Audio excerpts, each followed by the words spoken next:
Você já deu um presente para alguém e ficou muito feliz dessa pessoa usar esse presente? Ou você deu o presente, a pessoa não usou e você ficou pensando, nossa, acho que não gostou, né?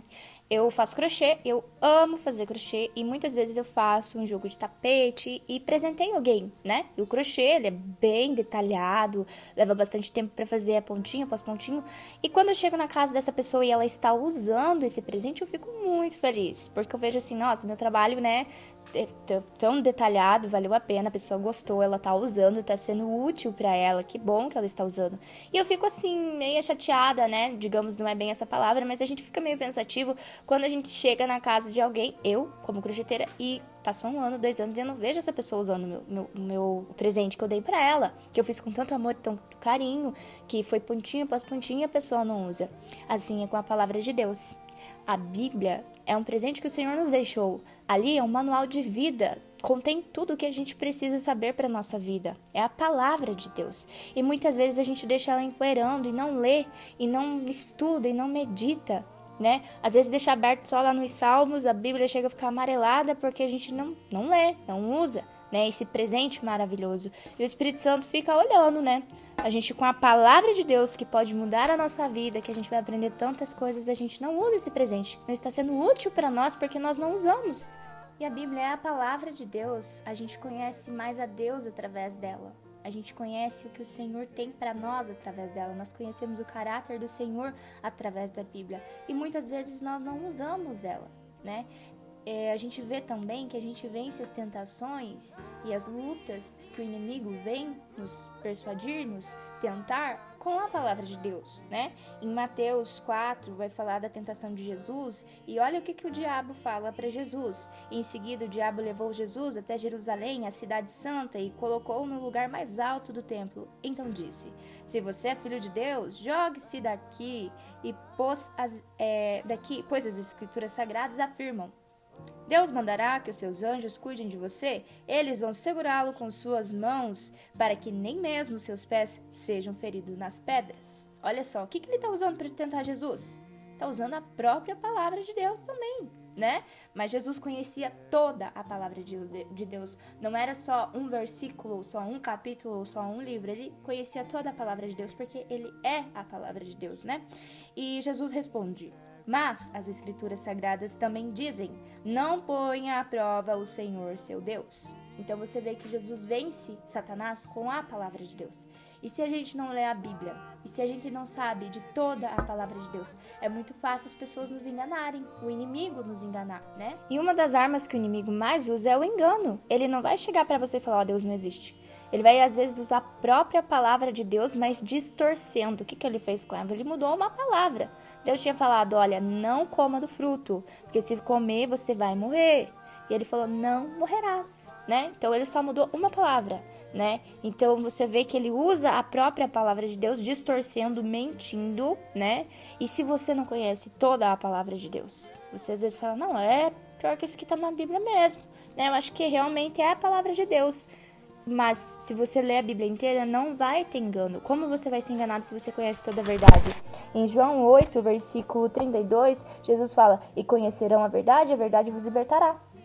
Então, quando você conhece a verdade, você está liberto. Nada mais te engana. Você conhece toda a palavra.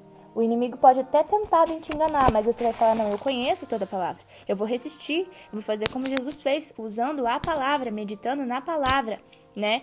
E hoje em dia a gente vê muito isso, né? As pregações coach, o ser humano é o centro, né? A gente tira Deus do centro, tira o Senhor Jesus Cristo do centro e se coloca no centro, e as pessoas acham que isso está na Bíblia. As pessoas acham que é essa a verdadeira palavra, e não é.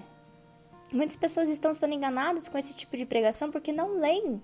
E muitas das vezes a gente se deixa enganar porque não conhecemos a palavra de Deus, porque não estudamos ela, não meditamos ela de dia e de noite, porque nós não queremos ter o trabalho de ler, de estudar, né? E muitas vezes a gente cai nessas pregações coach, nessas coisas que dizem que é a palavra de Deus e na verdade não é. E você começa a perseguir riquezas dessa terra achando que é porque Jesus mandou você ser próspero, porque ele mandou você ser rico e que esse tem que ser o foco da sua vida, porque você tem que ser muito bem-sucedido, porque isso vai demonstrar que Deus está com você. E na verdade você vai pegar o evangelho de Jesus e ver que é simples. O evangelho de Jesus, ele era manso e humilde de coração. Ele ensina a praticar a caridade. Ele pede pra gente buscar o reino de Deus em primeiro lugar e a sua justiça, e todas as coisas serão acrescentadas. Ele não tá pedindo pra você ir buscar as riquezas primeiro e depois você vê com as riquezas que você ganhou, aí sim você busca o reino de Deus, aí sim você pratica a caridade. Não, ele tá pedindo pra você buscar primeiro o reino de Deus e a sua justiça, e as outras coisas serão acrescentadas. Então a gente vê que tem muito hoje em dia desse evangelho distorcido, usa até algumas palavras do Senhor, mas distorcendo, tirando de contexto, mudando tudo. E se a gente não lê a Bíblia inteira, não lê todos os capítulos, todos os versículos no contexto, você acaba achando que é verdade, você acaba entendendo que aquilo ali é verdade, se você não conhece a verdadeira verdade, que é o Senhor. Então vamos usar esse presente lindo que o Senhor nos deixou, que é a palavra de Deus, é a Bíblia, é o nosso manual de vida, enquanto a gente pode, porque a gente não sabe até quando a gente vai ter essa oportunidade de ler a palavra de Deus, né? Tem muitos países que estão restringindo a palavra de Deus, que não permite ter Bíblia, né?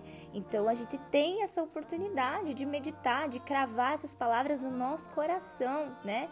E de estudar, de meditar, para que ninguém nos engane, né?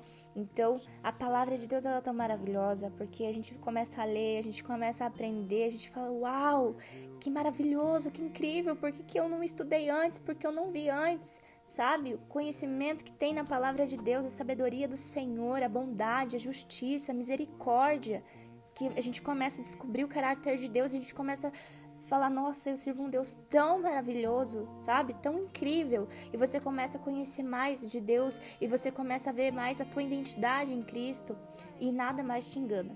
Né? Então vamos usar esse presente maravilhoso que o Senhor nos deu, vamos meditar mais, vamos orar mais, vamos buscar mais a palavra de Deus enquanto a gente pode, porque a gente não sabe até quando a gente vai poder, né? Então não vamos delegar isso para outras pessoas, vamos nós fazer a nossa parte, porque assim fica fácil entender se estão tentando nos enganar ou se realmente estão falando a palavra de Deus.